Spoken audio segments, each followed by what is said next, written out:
এই যে তারেক সাহেব, আমি আপনাকে বারবার করে বলি, আপনি ঢাকার এত কাছে নারায়ণ, আপনার ওই যে কিছু মিডিয়াতে দেখি যে ভুয়া নিউজ টিউজ ছড়ায় যে উমুক ইলেকশন করবে, উমুক ইলেকশন করে, এইগুলো তো আপনি কেন বন্ধ করেন না?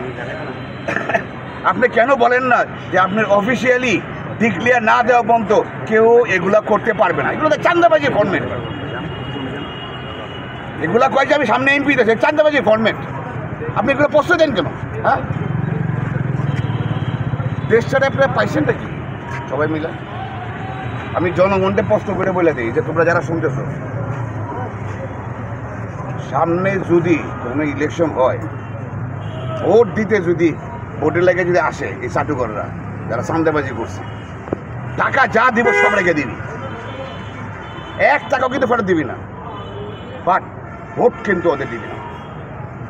তোমার একটা ভোট কিন্তু আমার দেশের সারা জীবনে ক্ষতি হয়ে যায়, যারা আমরা সাফার করি। আর প্রফেসর ডক্টর মোহাম্মদ ইউনূস, আমি আপনাকে বলে দিই, আমাদের রাস্তাঘাটে ফালাই আপনার কিন্তু চাই না। দায়িত্ব নিছেন, দায়িত্ব শেষ পর্যন্ত আপনাকে করতে হবে। বিকজ কিছু ক্রিমিনাল ছাড়া আমরা আপনাকে অনেক রেসপেক্ট করি, আপনার মূল্য আমরা বুঝি। আমরা সারা জীবন বিদেশে বড় হয়েছি, আমরা আপনার মূল্য বুঝি। এই দেশের কিছু চাটুকর আপনার মূল্য বুঝে না। আপনাকে দেশটাকে একটা জায়গা পর্যন্ত না নেওয়া পর্যন্ত আপনি দেশের হাল ছাড়তে পারবেন না। এটা জনগণ চাই, শুধু তা না, আমরা সবাই চাই। যে আপনি মনে রাখেন, দায়িত্ব নিছেন, দায়িত্ব আপনাকে একটাই, এই দেশে মুক্তি করে ছাড়তে হবে। আর এই জিবির পোলামান যারা আসে বারবার করে করবে, এই যে তোর এই নিউজ ওই নিউজ শুনি, চান্দাবাজি বেটা বলতে পারছ না কি লেগেছে? আমরা রাস্তাঘাটে চান্দাবাজি করি না বেটা, ফুটপাথ থেকে চাঁদাবাজি করি না। আর যারা এই জন্য কয় 2-4টা শয়তান আছে মানে দল থেকে মানে দ্রুত বহিষ্কার করে। আর তোদের কাজ হলো একটাই, ওই একই সাথে দেশ স্বাধীন না করা পর্যন্ত, একদম স্পষ্ট স্বাধীন করা না পর্যন্ত পা যেতে পারবি না। কিন্তু প্রধান is back, I am back, প্রধান ইজ ব্যাক, মনে রাখিস, প্রধান ইজ ব্যাক। বাটা রাজনীতি শিখাই দিব পেছি না তোরে, 55 বছরের রাজনীতি কিন্তু চলবে না, রাজনীতি আমরা শিখাই দেবো, মনে রাখিস, আই এম ব্যাক। যারা দেশে অজিনের ভালোবাসে না, এরা তো সারাদিনই ক্রিমিনালগিরি করবে। তুমি আমাকে বোঝাও, যার শুরুটা হইলো সব কিছু স্রোত, শেষরামি, লুইসামি, সাদাবাজি, ও আবার কেমনি এমপি হয়নি? হ্যাঁ, আমার বল, কেমনি এমপি হইব? ও যদি এমপি হয় তাহলে দেশে কি দেবে? নারায়ণগঞ্জবাসীর কপালই খারাপ। প্রশাসনে যেই বসে, ও মনে করে যে বড় চেয়ারে বসলে ওখানে প্রধানমন্ত্রীর চেয়ে বড় হয়ে যায়, সাধারণ মানুষের জন্য কোনো দামই দেয় না। ওই মামলায় আসছে, বুঝছে, গাজী যে মামলা করছিল রূপগঞ্জের কিছু কী জানি বলে তো, হইয়া টইয়া হচ্ছে বড় দলের কিছু লোকজন, যাগর জীবনে 15 বছর কোনো খবর পাওয়া যায় নাই, এখন তারা মনে করছে বড় নেতা হয়ে গেছে।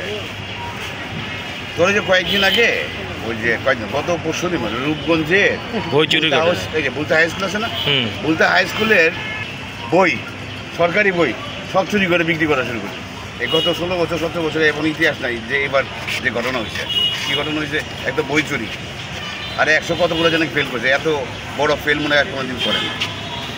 এইসব হাই স্কুলে যারা এই কমিটি বানাইছে, কি জানি তোমার, আমি জানি না, টুইয়া নাকি কমিটি বানায়, ওদের লোকজন এই বইগুলো বিক্রি করে, চুরি করে। আবার তোর এই যে তখন ওই যে কী বলে, এই জামতলা আছে না, জামতলা না কোথায় দেখি, উল্টা দিকে একটা বিল্ডিং হয়েছে, ডেভেলপ করতেছে বিল্ডিং। ওই ডেভেলপের বিল্ডিংয়ের ভিতরে গিয়ে দেখবে কোম্পানির নাম জানি কি জানো, ওই যতটা করে করেছিলাম আপনার নারায়ণগঞ্জে শামীম ওসমান।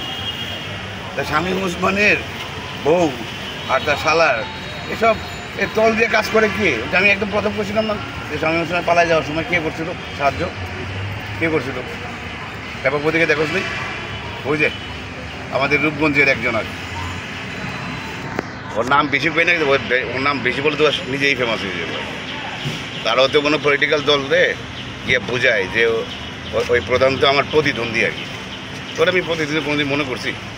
কী প্রতিদ্বন্দ্বী মনে করবো? একটা কথা স্পষ্ট মনে রেখে না, আমার দেশের নাগরিকদের আমি খুব কষ্ট করে বলি, যারা এই দেশের বৈদেশিক মুদ্রার 1 নম্বর ইনকাম কারা?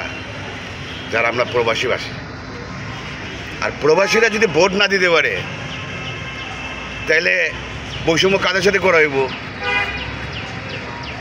আমি সরকারকে খুব কষ্ট করে বলি আর কি, আমাদের প্রবাসী যারা আছে ওদের ভোট দেওয়ার অধিকার 100% নিশ্চিত করতে হবে। ওইটা না হওয়া পর্যন্ত বাংলাদেশে কোনো নির্বাচন হবে না।